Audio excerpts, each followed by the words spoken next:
সকলের প্রচেষ্টায় কলের গাদায় যে আগুনটা লেগেছিল নেভানো হলো। এই কয়েকজন খুবই পরিশ্রম করছে। আমি যে দেখলাম যে আপনারা সবথেকে বেশি পরিশ্রম করতেছেন, মানে কি চাচ্ছিলেন ওই সময়টা? মানুষের সহযোগিতা কেউ নিবেও কেউ কোনো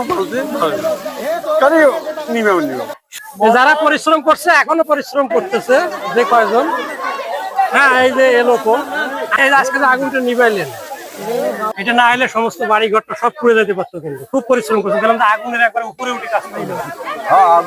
এখন কথা হচ্ছে যে কি দরকার এই সময়গুলো, কি দরকার? আগুন বালতি তারপরে মানুষ লোক খালি দেখছো, খালি বসে এটা নিবেই ওটা করি, ওরা তো করি লাভ নাই। জিনিসগুলো সবাই সহযোগিতা করা লাগবে, গায়ে না থাকি তো সহযোগিতা করা লাগবে, যে কারো বাড়িতে তো সমস্যা হবে পারে। যারা পরিশ্রম করলো খুব দামি একটা কথা বলতো যে সহযোগিতা করতে হবে, শুধু দেখার জন্য আসলে হবে না, যেভাবে সম্ভব সবার কাছে লাগবে। যে কারো বিপদ হইতে পারে, যে যেটা এক্সপার্ট, যে যেভাবে সম্ভব সবার এই কাজগুলো লাগা উচিত।